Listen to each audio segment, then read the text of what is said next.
குருவே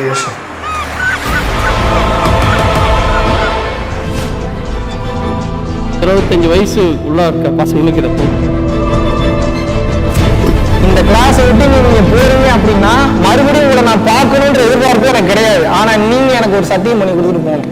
வாழ்க்கையில் நீங்கள் உண்மையை தெரிஞ்சுக்கணும் அப்படின்னா குருவே துணை. வாழ்க வளம். குருவே சரணம். அனைவருக்கும் வணக்கம். வாழ்க்கையில் மனுஷன் தப்பு பண்ணுறதுனால தான் அவனுக்கு பேரே மனிதன். அப்படி இல்லைன்னா அவன் எப்பயோ கடவுள் நிலைக்கோ மகான் அப்படின்ற ஒரு உயர்வுக்கோ ஞானி அப்படின்ற ஒரு நிலைக்கோ போயிருப்பான். ஒவ்வொரு மனிதனுக்குள்ளேயுமே ஒரு 10 விதமான துர்குணங்கள் அப்படின்றது இருக்குது. சொல்லணுன்னா காமம், குரோதம், லோபம், மோகம், மதம், மார்ச்சரியம், டம்பம், தர்ப்பம், ஈருஷை, அசூயை அப்படின்ற இந்த 10 விதமான துர்குணங்கள் இந்த அந்த ஆன்மாவை தாண்டி இருக்கக்கூடிய மனம் அப்படின்ற அந்த விஷயத்தை சுற்றி இருக்கிறதுனால அது எல்லாமே இணைந்து அடுத்தடுத்த பிரச்சனைகளை கொண்டு வரதுனால தான் அவன் இன்னும் மனுஷனாக இருக்கான். மனுஷனாக இருக்கும்போதே அதெல்லாம் கழிச்சிட்டு அடுத்த நிலைக்கு போகணும் அப்படின்றதுனால தான் அவனுக்கு இந்த மனித பிறவி கொடுக்கப்பட்டிருக்கு. இந்த 10 இன்னும் சுருக்கமாக சுருக்கி சொல்லணும் அப்படின்னா ஆணவம், கண்மம், மாயை அப்படிம்பாங்க.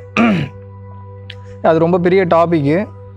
இதில் நான் இப்போ ரொம்ப ஆன்மீக ரீதியாக பேசினேன்னா மனிதர்களுக்கு ரொம்ப ஏதோ சம்மந்தமே இல்லாமல் ஏதோ பேசுகிறானே, ஒன்றுமே புரிய மாட்டேங்குது சில வார்த்தைகள் அப்படின்ற மாதிரிலாம் உங்களுக்கு இருக்கும். அவ்வளோ குழப்பங்கள் கொடுக்க வேணான்றதுனால தான் ரொம்ப கேஷுவலாக இக்கால மனிதர்களுக்கு புரிகிற மாதிரி ரொம்ப உங்களுடைய பாணியிலேயே நீங்கள் எப்படி டெய்லி ஜாலியாக பிக் பாஸ் பார்க்குறீங்களோ, நீங்கள் எப்படி ஜாலியாக சூப்பர் சிங்கர் பார்க்குறீங்களோ, இல்லை மற்ற காமெடி ஷோ குக் வித் கோமாளி இதெல்லாம் பார்க்குறீங்களோ, அந்த மாதிரி இந்த மாபெரும் உண்மையை உங்களுக்கு பிடிச்ச மாதிரி உங்களுக்கு பிடிச்ச அந்த எளிய நடையிலேயே கொண்டு போய் சேர்க்கணுன்றதுனால தான் ரொம்ப எளிய நடையில் நம்மளோட சித்தர்களும் மகான்களும் திருமூலரும் வள்ளலாரும் சிவானந்த பரமஹம்சரும் 18 சித்தர்கள் சட்டைமுனிநாதர், காலங்கிநாதர், நந்தீஸ்வரர், கோரக்கர், புலிப்பாணி, அகத்தியர், இந்த மாதிரி மாபெரும் சித்தர்களும் மகான்களும் எழுதின பாட்டெல்லாம் உங்களுக்கு இன்னும் எளிய நடையில் கொண்டு வரணுன்றதுக்காக தான் மெயினாக இப்படி ஒரு விஷயத்தை பரம்பொருள் ஃபவுண்டேஷன் ஸ்டார்ட் பண்ணி இந்த உண்மையை கொண்டு போகணுன்ற நோக்கத்துக்காக மட்டும்தான் அதை பண்ணுறோம்.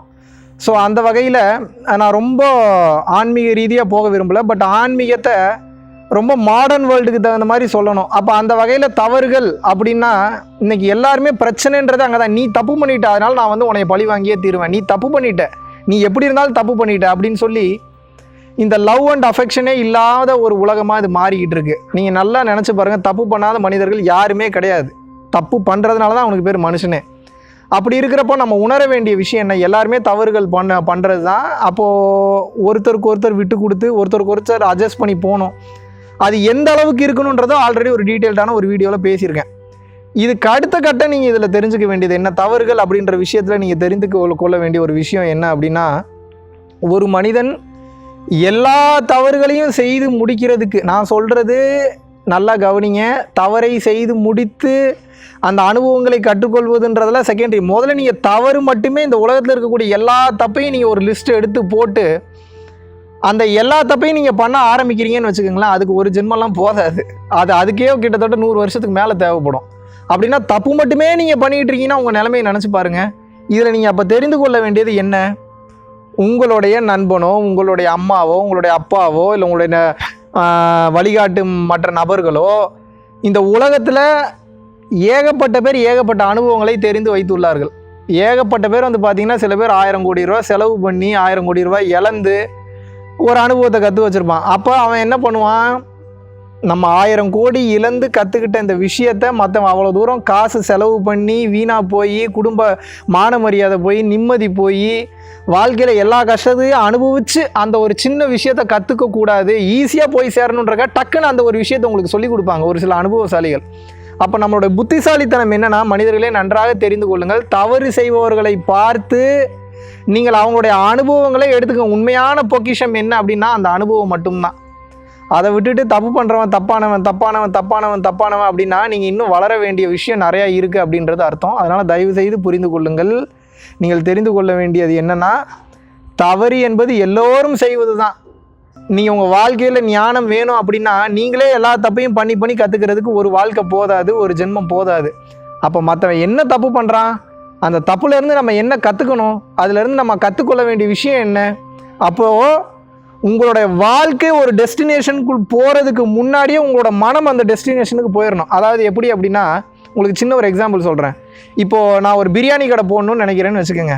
நான் பிரியாணி கடை போட்டு அந்த பிரியாணி கடையில் வந்து பார்த்தீங்கன்னா இன்றைக்கி கஸ்டமர் வரல, இன்றைக்கி நான் இவ்வளோ தூரம் இன்வெஸ்ட் பண்ணியிருக்கேன், கடைக்கு இன்வெஸ்ட் பண்ணியிருக்கேன், கடையில் இருக்கக்கூடிய பில்டிங்க்கு இன்வெஸ்ட் பண்ணியிருக்கேன், அதில் இருக்கக்கூடிய மற்ற ஐட்டங்களுக்கெல்லாம் இன்வெஸ்ட் பண்ணி நான் எனக்கு ஒரு லாஸ் ஆக போகுது அப்படின்னா அதை நான் இன்வெஸ்ட் பண்ணி தான் கற்றுக்கணுன்ற அவசியம் இல்லை. என்னோட மன ரீதியாக நான் முதல்ல அந்த டெஸ்டினேஷனுக்கு ரீச் ஆயிடணும். நான் பிரியாணி கடை போட்டு இதெல்லாம் பண்ணால் எப்படிலாம் பிரச்சனை வரும், இதெல்லாம் கொண்டு போய் என்னை எங்கே கொண்டு போய் விடும். அப்போ பிரியாணி கடை போட்டவன்லாம் இது வரைக்கும் என்னென்ன பண்ணியிருக்கான், அவனோட அனுபவங்கள்லாம் எடுத்துக்கிட்டு இவங்க என்ன பண்ணியிருக்காங்கன்றதை பார்த்துட்டு இது எல்லாத்தையும் அலசி ஆராய்ஞ்சு உங்களோட வாழ்க்கையை அந்த இடத்துல கொண்டு போய் நிப்பாட்டுச்சுன்னு ஏகப்பட்ட பஞ்சாயத்துக்களை கொண்டு வந்து விட்டுரும். அப்போ புத்திசாலித்தனமாக உங்கள் மனம் உங்கள் வாழ்க்கை போகிறதுக்கு முன்னாடி அந்த டெஸ்டினேஷனை போய் ரீச் பண்ணிருச்சு அப்படின்னா நீங்கள் உங்களோட இந்த வாழ்க்கையில் நிச்சயமாக அடுத்தடுத்த கட்டம் ஈஸியாக செல்ல முடியும். பிரச்சனைகள் இல்லாத வாழ்க்கை அப்படின்றது கிடையவே கிடையாது. ஆனால் பிரச்சனைகள் வந்தால் வலிக்காத ஒரு நிலைக்கு ஒரு மனிதன் எளிமையாக செல்ல முடியும். பிஸ்னஸ்லேயும் சரி, பர்சனல் லைஃப்லேயும் சரி, நீங்கள் தெரிந்து கொள்ள வேண்டியது ஒன்றே ஒன்று தான். இந்த மனம் என்று செயல்படுற வரைக்கும் கருத்து வேறுபாடுகள் வரும். மனம் இருக்கிற வரைக்கும் எல்லாமே நடந்துக்கிட்டு தான் இருக்கும். ஸோ நீங்கள் தெரிந்து கொள்ள வேண்டியது ஒன்றே ஒன்று தான். மற்றவர்களுடைய தவறிலிருந்து அனுபவங்களை கற்றுக்கொண்டு உங்களை நீங்களே வளர்த்து கொள்ளுங்கள். எல்லா தவறையும் நீங்களே பண்ணுறதுக்கு இந்த ஒரு ஜென்மம் போதவே போதாது.